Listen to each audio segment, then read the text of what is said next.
Imagine a city plunged into darkness, where thousands of people lived literally stacked on top of each other and narrow streets resembled endless labyrinths. A place without official authority where criminal groups dictated the rules. Kowloon Walled City is a legendary place that continues to amaze, shock, and inspire even decades after its disappearance. Today you'll discover its incredible story. The story of the Kowloon Walled City began in the mid-19th century, when the Chinese built a small military fort here to control the surrounding area.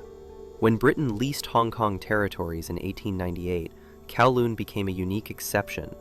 Legally, it belonged to China, but neither the Chinese nor the British fully controlled it in practice. This legal vacuum transformed the small fortress into a magnet for thousands of migrants seeking refuge from poverty and wars. The city began to grow rapidly, becoming an impenetrable maze of buildings where every centimeter was precious. Thus, Kowloon Walled City was born, a place without laws or official authority, but with a remarkably strong community spirit. To truly understand what Kowloon was, you need to hear the story from those who lived inside. Behind its concrete walls hid an entire world, complex, dangerous, but incredibly alive. You're about to hear the memories of one of its residents, a person who grew up among narrow corridors, endless staircases, and unofficial rules. His story is the voice of the city itself. My name is Li Wei. I was born and spent most of my life in Kowloon. This fortress was tiny in area, just 2.6 hectares, about the size of a few football fields. But over 30,000 people lived here. Imagine every single meter was occupied. The buildings fused together, forming a dense, almost monolithic mass. They grew upward, sometimes reaching 12 to 14 stories. Between them, footbridges, awnings, wires, pipes, balconies. Light rarely reached the lower levels. Even during the day, we had to turn on electric lamps in the hallways. Inside the apartments, there was constant twilight. And between the buildings, sunlight was a luxury. I lived with my mom, dad, younger sister, and grandmother. My dad was an electronics repairman. He could fix anything from a radio to a fan. My mom made broth and sold it to neighbors. My grandma helped around the house and looked after us. We lived modestly, but we stayed close. Our room was 3 meters long and 2 wide. One bed for all of us, a small stove by the window, and a wardrobe made from old crates. The walls were covered in mold from humidity, the ceiling leaked, and the only warmth came from an old lamp. Life didn't happen outside, it unfolded inside, in corridors, stairwells, narrow passages. The hallways were dark and damp like mine shafts. Footsteps, voices, the smell of food and chemicals, all blended into the background. Fire was the ultimate fear. Fire extinguishers? We'd only heard of them. Everyone just hoped they'd be lucky. Everyone worked. Some cooked food and sold it from doorways. Others tailored clothing.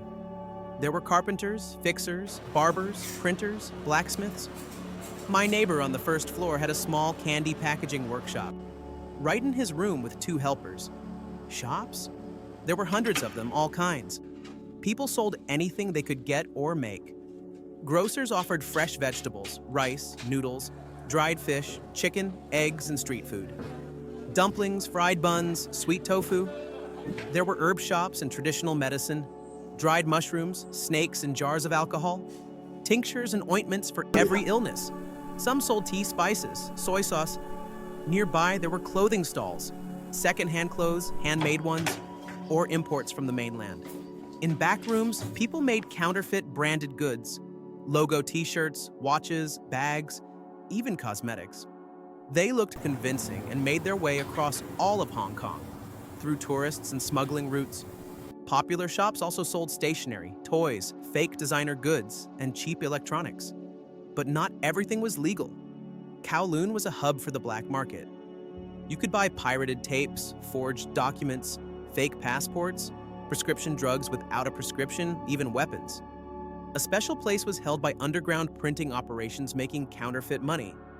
Small print shops were hidden in apartments where, under the hum of fans and the rustle of paper, fake Hong Kong dollars, yuan, and even US currency were produced.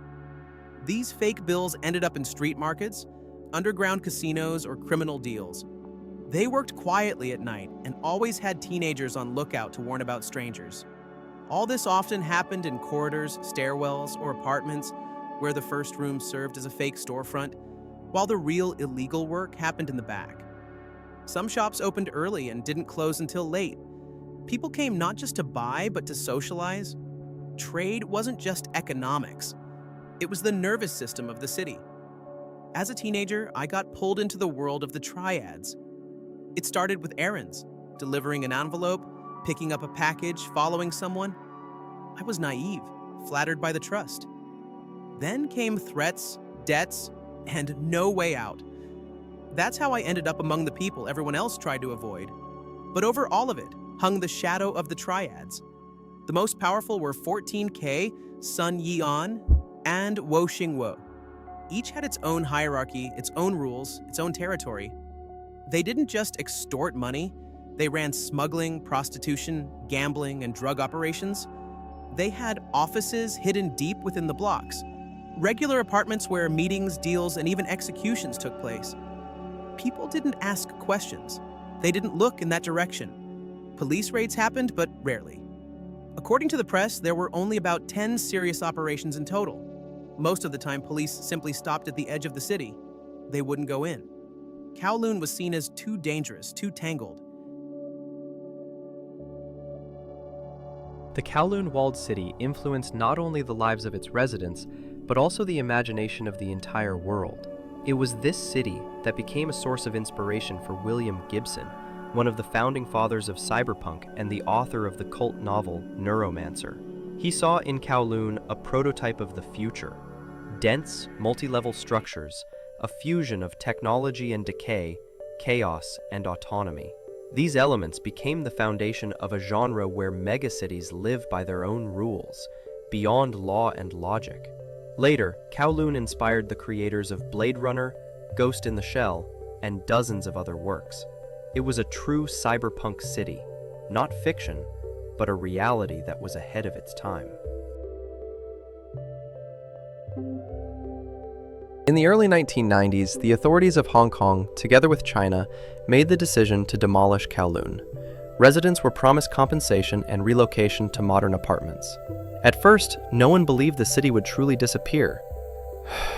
But in 1993, demolition began, and by 1994, all that remained of what was once the most densely populated place on Earth were memories. Today, a park stands where Kowloon once was, with plaques and models installed to preserve the memory of the past. This place has inspired numerous films and video games. People from all over the world come here trying to understand what our world once was like. Although Kowloon is no longer here, it lives on in the hearts of those who once called it home. That city was our test, and our school of life.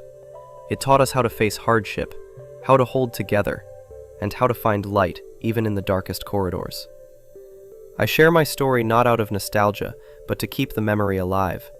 Because if we forget Kowloon, we may also forget the strength it takes to survive, even in the midst of chaos.